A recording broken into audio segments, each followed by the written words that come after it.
Hey guys, this is Suman your maths teacher. स्वागत है आपका alpha beta study YouTube channel में। गाइस, इस सीरीज में हम कर रहे हैं सीटेट पेपर के मैथ के सिलेबस को complete by the concepts and the formula. So CTET की कंप्लीट सिलेबस को मतलब मैथ की कंप्लीट सिलेबस को मैंने 6 पार्ट में डिवाइड किया है। नंबर सिस्टम एंड अलजेब्रा के बारे में हम डिस्कस कर चुके हैं।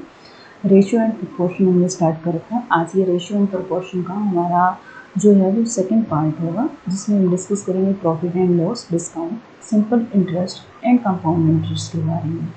सो फर्स्ट ऑफ ऑल हम डिस्कस करें प्रॉफिट एंड लॉस क्या होता है। यहाँ P डिनोट करता है प्रॉफिट को, L लॉस को, S पे सेलिंग प्राइस को एंड CP होता है हमारे पास कॉस्ट प्राइस। तो प्रॉफिट कब होगा जब कोई चीज़ कम में खरीदी और ज़्यादा में बेची होगी, that means selling price minus CP होगा। एंड लॉस प्रॉफिट का अपोजिट होगा, दैट मीन्स खरीदी ज़्यादा में होगी और बेची गई वो कम में, that means cost price minus S पे सेलिंग प्राइस। अब प्रॉफिट परसेंट की बात आए तो प्रॉफिट जितना भी होगा profit divided by CP multiply 100। Profit और लॉस जो होता है वो ऑलवेज CP के ऊपर होता है। सो लॉस परसेंट का फॉर्मूला क्या होगा, loss divided by CP multiply 100%। And ये वैसे तो इन्हीं से काफ़ी सारे फॉर्मूलाज बन जाते हैं, जैसे परसेंटेज प्रॉफिट परसेंट आपको पता है, प्रॉफिट पता है, CP आपको निकालना है तो आप क्रॉस मल्टीप्लाई करके आई थिंक निकाल सकते हैं। तो इतने सारे फॉर्मूले आपको लर्न करने की ज़रूरत नहीं है। कंप्लीट प्रॉफिट एंड लॉस में जस्ट ओनली ये 6 फॉर्मूलाज यूज होते हैं। एस के हमारे पास क्या होगा, 100 प्लस प्रॉफिट। अगर प्रॉफिट की बात है तो 100 plus profit divided by 100 multiply CP। अगर लॉस होगा तो माइनस क्या हो जाएगा, लॉस हो जाएगा, L हो जाएगा। सो SP की वैल्यू आपके पास क्या होती है, 100 plus profit divided by 100 multiply CP अगर प्रॉफिट है तो। एंड लॉस अगर है तो SP का फॉर्मूला क्या होगा, 100 minus loss divided by 100 multiply CP। And discount की बात करें तो डिस्काउंट ऑलवेज हमें किस पे मिलता है, मार्क प्राइस पे, प्रिंट प्राइस पे, जो लिस्टेड प्राइस होता है, ठीक है, उस पर हमें क्या मिलता है, मार्क प्राइस। डिस्काउंट का फॉर्मूला क्या है कि मार्क प्राइस, जैसे सपोज कीजिए कि आप 100 कोई चीज़ लेने जाते हैं जिसके प्रिंट रेट जो है, मार्क प्राइस जो है वो 100 का है और आपको वो जो शॉपकीपर है वो 80 रुपीज़ में दे देता है, दैट मीन्स आपका डिस्काउंट कितना हुआ, 20 रुपीज़ का। जो मार्क प्राइस था और जितने में वो चीज़ बेची गई है वो दोनों हम माइनस कर देंगे तो हमें क्या मिलेगा, डिस्काउंट मिलेगा। और डिस्काउंट ऑलवेज याद रखना मार्क प्राइस पे मिलता है। लॉस और प्रॉफिट हमेशा CP पे होता है, कॉस्ट प्राइस पे होता है। तो डिस्काउंट परसेंट का फॉर्मूला क्या होगा, discount divided by mark price multiply में क्या होगा, 100%। ठीक है।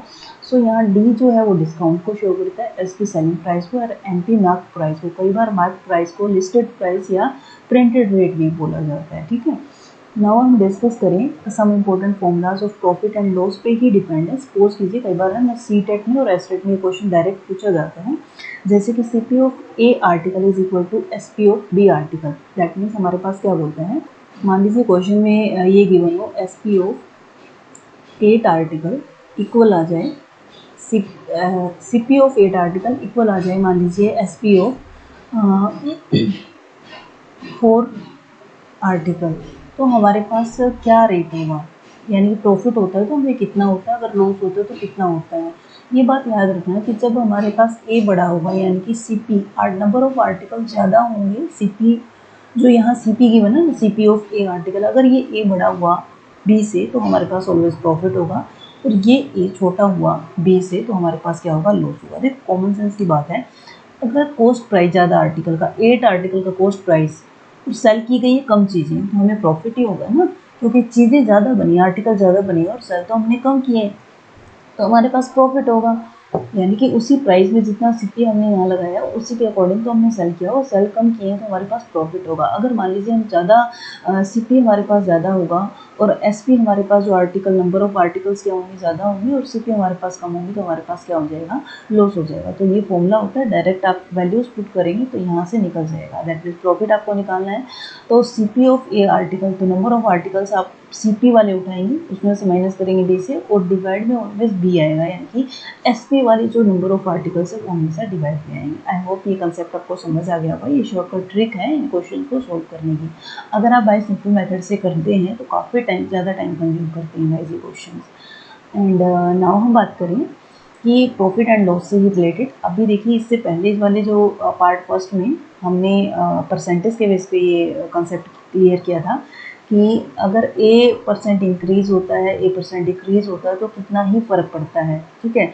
इसी टाइप से क्वेश्चन लॉस और प्रॉफिट में भी ये फॉर्मूला अप्लाई होता है। यही वही फॉर्मूला है A plus B plus of AB divided by 100।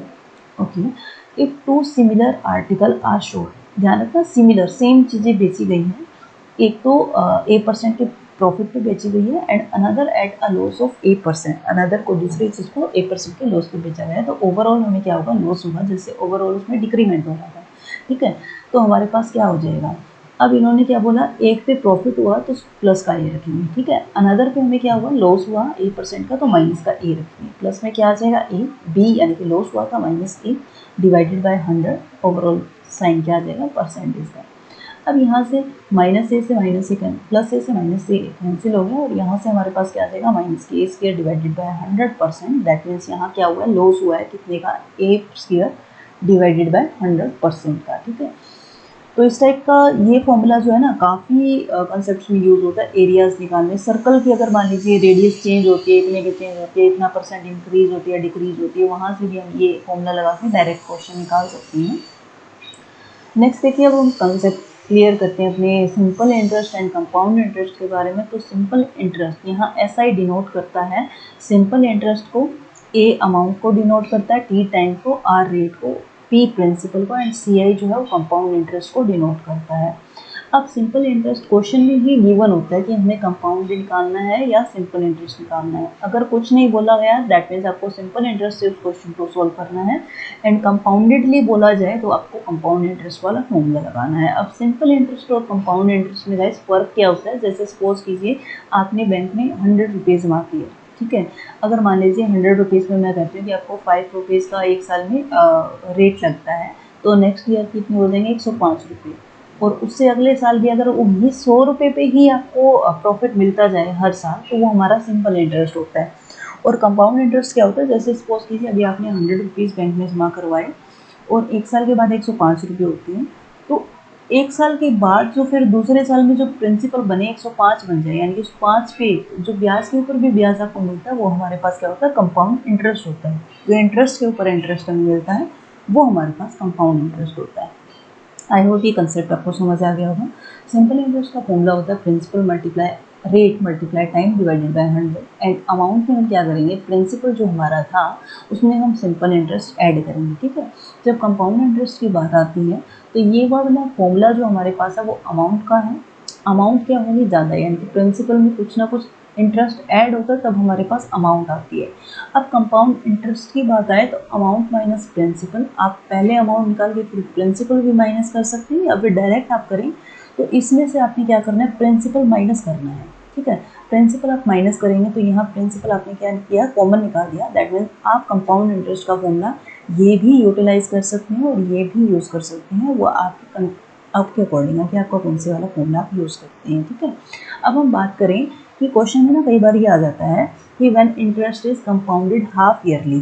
ध्यान रखना, जब हाफ ईयरली की बात होती है, अब एक साल में हाफ ईयर बनाए तो 2 बनते हैं, तो हम क्या करेंगे, टाइम को 2 से मल्टीप्लाई करेंगे और रेट को हाफ कर देंगे। अगर क्वेश्चन में डायरेक्टली ये लिखा गया है कंपाउंडेड हाफ ईयरली, तो आपने क्या करना है, रेट को तो हाफ करना है, टाइम को दुगना। और ये आप माइंड में रख सकते हैं कि 12 महीने में 6 महीने देखे जाए तो 2 होते हैं, तो आप टाइम को क्या करते हैं, 2 से मल्टीप्लाई कर देंगे। अगर बाई चांस क्वेश्चन में ये बना जाए कि मैंने इंटरेस्ट इज एक साल के लिए तो R1% है रेट, दूसरे साल के लिए R2 रेट है, एंड तीसरे साल के लिए अगर R3 रेट है, तो अमाउंट का फॉर्मूला क्या होगा, P1 + R1 डिवाइडेड बाय 100। यानी कि पहले वाले के लिए रेट आपने लिखा, दूसरे वाले के लिए लिखा और तीसरे वाले के लिए लिखा, तो यहाँ से आप क्या निकालेंगे, अमाउंट निकालेंगे। अगर तीनों साल रेट डिफरेंट हुई तो ओके।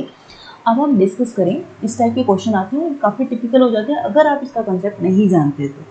मान लीजिए प्रिंसिपल आपके पास 100 है, ठीक है, एंड टाइम आपके पास यही है 2/1/3, और रेट आपके पास सपोज कीजिए 5 है।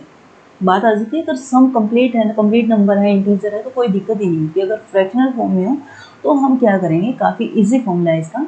अमाउंट निकालने का फॉर्मूला होगा कि जो कंप्लीट नंबर है ना उसके लिए तो आप निकाल दीजिए बात 1 + R डिवाइडेड बाय 100 टाइम 2। ठीक है, फिर बात आती है मल्टीप्लाई, जो हमारे पास फ्रैक्शनल पार्ट जो भी बचता है 1 डिवाइडेड बाय 3, तो हम क्या करेंगे, कुछ नहीं करेंगे, टाइम को लेके चलेंगे 1 इस केस में, और रेट को उस नंबर से क्या कर देंगे आप, डिवाइड कर देंगे। सॉरी मल्टीप्लाई करते हैं तो आपके पास क्या आ जाएगा P 1 plus r divide by 100 time 2 and 1 plus r divided by 100। ठीक है, जैसे मैंने यहाँ कंसिडर किया तो हम क्या बोलेंगे, यहाँ जो अमाउंट हम निकालेंगे तो हमारे पास हो जाएगा 100, 1 प्लस रेट मेरे पास था 5 time divided by 100 and time 2 है हमारे पास।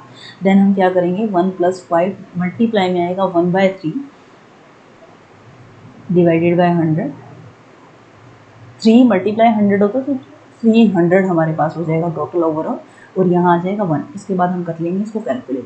अब आपके माइंड में क्वेश्चन आ रहा हो कि बाई चांस अगर टाइम लगा लीजिए कि हमारे पास क्या आ जाए 7/3 आ जाए, तो हम इसे क्या करेंगे 7/4 आ जाए, तो हम क्या करेंगे इसको पहले मिक्स्ड फ्रैक्शन में कन्वर्ट करेंगे। दैट मीन्स 4 1 जा 4, कितना बचेगा हमारे पास 3 एंड डिवाइडेड बाय 4। तो एक साल के लिए तो आप कंप्लीट ऐसे लिख देंगे।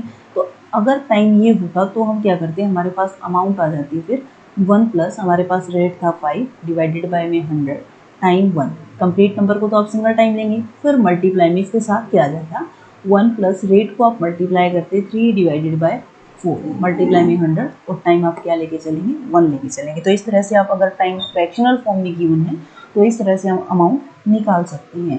सो यहाँ आपका रेशियो एंड प्रोपोर्शन का चैप्टर कंप्लीट होता है, ये पार्ट कंप्लीट होता है। आई होप ये सीरीज आपके लिए हेल्पफुल होगी। If you like this video then please like share and subscribe my channel. Thank you and have a nice day.